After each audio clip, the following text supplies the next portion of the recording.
Hello, my name is Alexis and I'm 33 years old. Recently, I've come out of one of the most challenging periods of my life and I want to share that journey with you. It all began with my ex-husband Russell and his mother, Lori. Russell and I met in college and our connection was immediate. We quickly fell in love, and after about 5.5 years together, we got married. Our bond felt strong, but there was always a looming shadow: my mother-in-law, Lori. From the moment Russell introduced me, Lori made it clear that she didn't approve of me. Her criticism and insults stung deeply, especially as I already struggled with insecurities about my appearance. But I clung to the belief that Russell loved me for who I was at heart, which offered some comfort.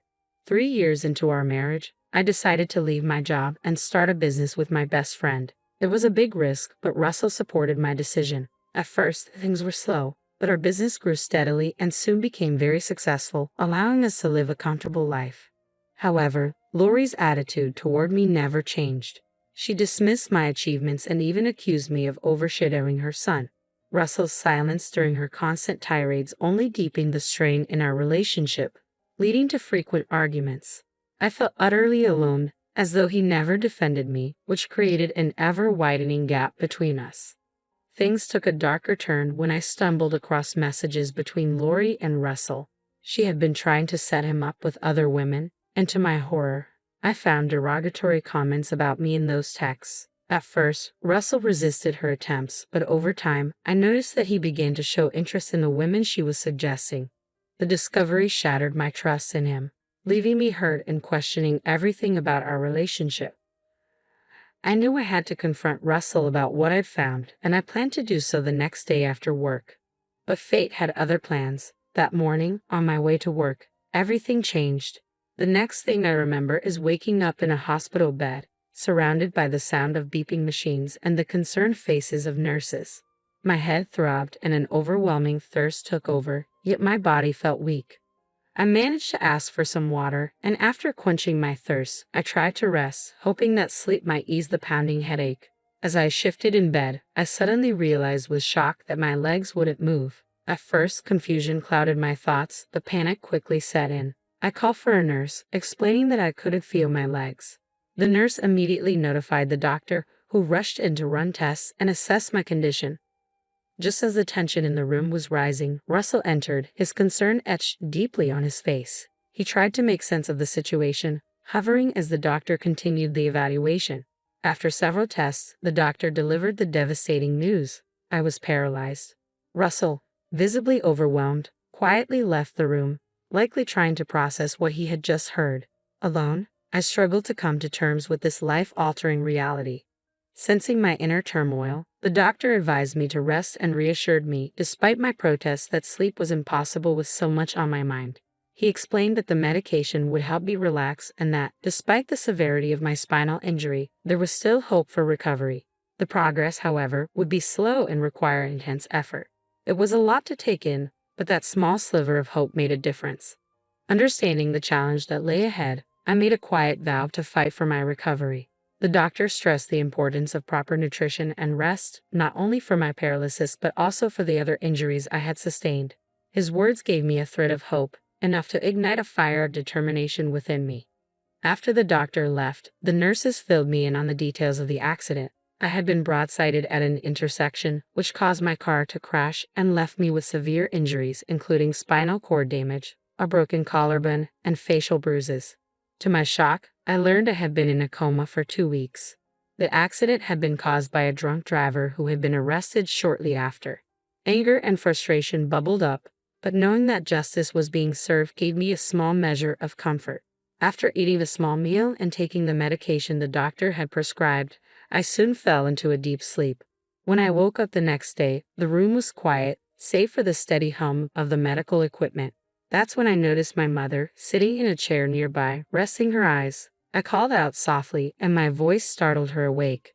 As she rushed to my side, her face showed a mix of concern, relief, and overwhelming love. Our reunion was emotional, filled with silent tears and tender gestures that conveyed everything we had both been feeling.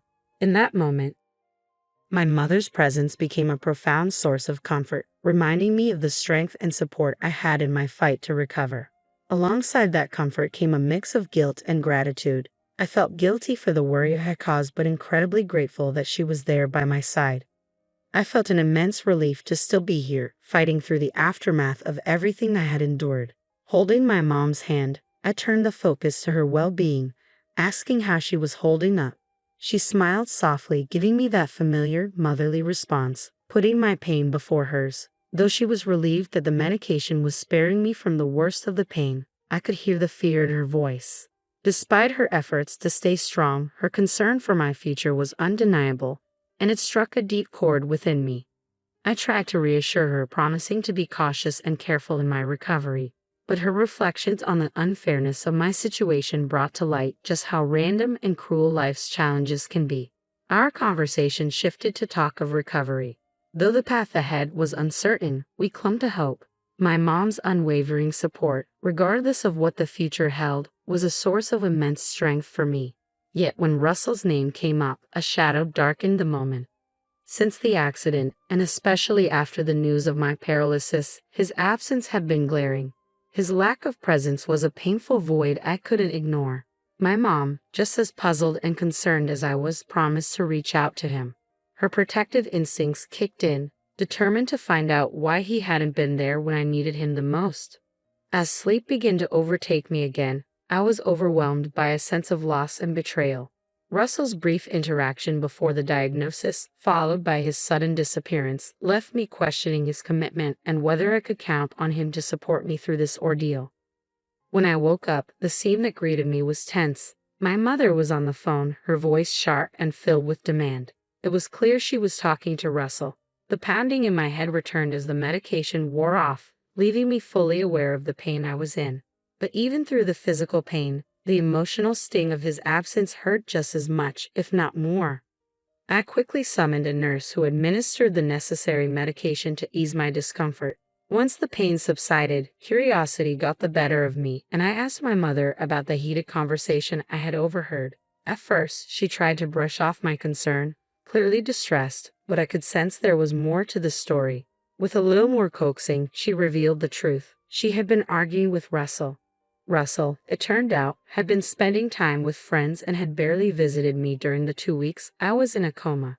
The realization hit hard, layering emotional pain on top of the physical agony I was already enduring. My mother had finally lost her patience with him, scolding him for his dismissive attitude and lack of care. She had laid down an ultimatum. He needed to visit within the hour. While I felt a mix of embarrassment and gratitude, I knew her action was necessary. Russell did show up, but he wasn't alone. He brought Lori with him. Seeing her only heightened my discomfort. The absence of Russell's support was already weighing heavily on me, and Lori's presence made everything worse. My mother, sensing the tension, excused herself, leaving us alone to talk. I confronted Russell about his absence, but instead of an apology, I was met with cold indifference from Lori. She didn't hesitate to imply that my condition had rendered me useless to Russell. She even admitted, without a hint of shame, that Russell had considered staying by my side, but she convinced him otherwise. She pointed to the struggles we had before the accident and my inability to contribute financially due to my paralysis, as if these were valid reasons for abandoning me. Her words were a brutal blow. It became painfully clear how fragile our marriage had become, and how little regard they both had for me in this new, devastating reality. Russell, influenced by his mother's harshness, confessed that my paralysis had changed his feelings about honoring our vows. Through sickness and health no longer applied in his eyes. His blunt admission shattered any remaining hope I had. Lori, as always, didn't hold back. She claimed Russell deserved better and reduced my worth to my career success, which was now threatened. The cruelty of their intentions became fully apparent when Russell announced he would be filing for divorce, and Lori, smugly triumphant, told him she had already arranged a date for him immediately afterward. It was a stark betrayal.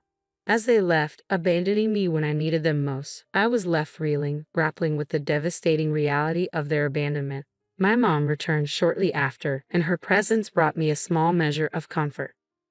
Through tears, I recounted what had happened. She was furious, her anger a reflection of her fierce love for me. Though she hadn't been able to confront them in time, she stayed by my side, a pillar of strength, as I cried myself into a fitful sleep. The next day, the divorce papers arrived. Signing them felt like a cold formality. As I did, I couldn't help but notice the look of triumph on Lori's face and the relief on Russell's, a bitter reminder of the cruelty of being abandoned by the person you thought would stand by you through anything. I thought Russell had truly loved me, especially at such a vulnerable moment. The weeks that followed his abandonment were some of the darkest of my life, consumed by deep depression. It felt as if a vital part of me had been stripped away, leaving my world devoid of color. Yet through it all, my mom remained my silent stronghold. She didn't need grand gestures. Her presence alone was a quiet testament to her unwavering support. She brought me my favorite meals, fresh flowers, and comfort in ways only a mother could. Her strength helped me face each day, even as I struggled to navigate the overwhelming changes ahead. After my diagnosis and Russell's cruel departure, I was eventually cleared to begin physical therapy and start a regimen of medications aimed at managing my paralysis. A skilled physical therapist was recommended, and my sessions were scheduled to start in a week. But in truth, I felt defeated, with no desire to do anything but remain in bed and wallow in my grief. I missed the first couple of therapy appointments, a clear sign of how deeply I had sunk into despair. My mom, patient as she was, finally reached her limit. One afternoon, she confronted me, expressing her frustration with my continued withdrawal from life. I tried to explain how utterly defeated I felt, how pointless everything seemed, but she wasn't having it. She told me, in no uncertain terms, that I still had the power to change my circumstances, at least to some degree. She challenged my passivity, arguing that even the smallest step forward was better than staying stuck in my sorrow. Her words struck a chord. She pointed out that while my body might be compromised, my intellect and spirit were still intact, and I could leverage them to reclaim some control over my life. She even suggested that proving Russell and Lori wrong might be just the motivation I needed. The thought of regaining even a fraction of my strength, of showing them I wasn't as broken as they believed, resonated with me. Taking her advice to heart, I hesitantly agreed to start working from home. At first, it was partly to appease her, but also to escape the persistent encouragement that I knew was well-meaning but hard to hear in my state. Yet surprisingly, that decision marked a turning point. I stepped back into my role in the business, thanks in large part to my best friend and business partner, who had skillfully kept things afloat during my absence. Her visits were infrequent, dictated by the demands of our work, yet each one served as a reminder of the life waiting for me beyond my self-imposed isolation. This small shift toward action marked the beginning of a long journey of recovery and self-assertion, driven by my mother's unwavering support and the realization that succumbing to despair wouldn't undo the pain but could deepen it. Upon returning to work, I lightened my partner's load, and our team welcomed me back with warm smiles, concern, and palpable relief at my renewed involvement. I reassured them of my well-being and quickly found my rhythm again, much to my mother's delight. This positive shift paralleled my commitment to physical therapy, which I attended 4 times a week. Despite the initial embarrassment and challenges, I was determined to push through. The catalyst for my renewed sense of purpose came unexpectedly when I stumbled upon a Facebook post by Russell announcing his remarriage. The post, with its thinly veiled jabs at our past, ignited a fierce resolve within me, not just to recover but to excel beyond my previous achievements. What started as anger transformed into a powerful motivator, fueling my dedication over the next 5 years.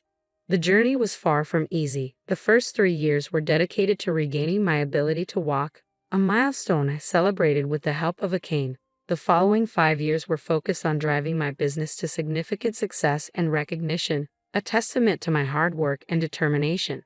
Yet true satisfaction eluded me until an unexpected opportunity for retribution arose. In a twist of fate, Russell's company began to flounder just as mine was positioned for growth. We proposed a merger under terms that favored us, granting us considerable control. Walking into the first meeting post-merger, cane in hand but standing tall, I relished the look of shock on Russell's face, a silent victory. This moment represented not only a personal triumph but also a new chapter in my professional life, one where I could finally put the past grievances to rest. With each confident stride, my heels clicked against the floor, echoing the strength I had reclaimed. I stepped into the room, a living testament to my recovery, a sharp contrast to the frail image Russell had last seen. As I announced my new role as CEO, I laid out the upcoming organizational changes, hinting at a streamlined team structure. While the implications were broad, the message was unmistakably clear: especially to Russell, who was now the prime candidate for dismissal. After the meeting, Russell confronted me, unable to mask his shock and confusion. He accused me of deceit, but I simply clarified that his absence had kept him in the dark about my potential for recovery, a potential that had fully materialized. When he suggested that revenge motivated my rise, I dismissed his claims with the same cold indifference he had once shown me, making it evident that my ambition far exceeded any desire for petty retribution. As he pleaded for professionalism, he shared personal news about expecting a child, but I recognized that this moment was not about reviving old grievances. It was about moving forward, asserting my strength and independence in the face of adversity. My success and recovery were no longer shackled to the past. They were stepping stones toward a future I was determined to build on my own terms. When Russell invoked his need for stability in light of his impending parenthood, I couldn't help but recall the very words he had once used to belittle our relationship. The irony of his appeal did not sway my decision. I informed him that his termination letter was already prepared, marking the end of his tenure. His reaction, a mix of shock and indignation, reflected the abandonment I had felt during my darkest times. As I left him to grapple with the consequences of his actions, a surge of empowerment coursed through me, a stark contrast to the vulnerability I had once known. Later that day, Lori's attempts to vilify me through calls and messages only reinforced the righteousness of my actions. Her insults were met with a reminder of her role in the unraveling of my marriage and well-being. While this exchange was bitter, it underscored the profound transformation I had undergone from a position of helplessness to one of strength and resolve. The sweetness of this victory lay not just in retribution but in the affirmation of my resilience. The support and encouragement I received during my lowest moments had been instrumental in this journey. I learned a valuable lesson from the depths of despair. The only direction left is upward. With each step forward, I moved away from the shadows of my past, embarking on a path defined by my strength, determination, and newfound independence.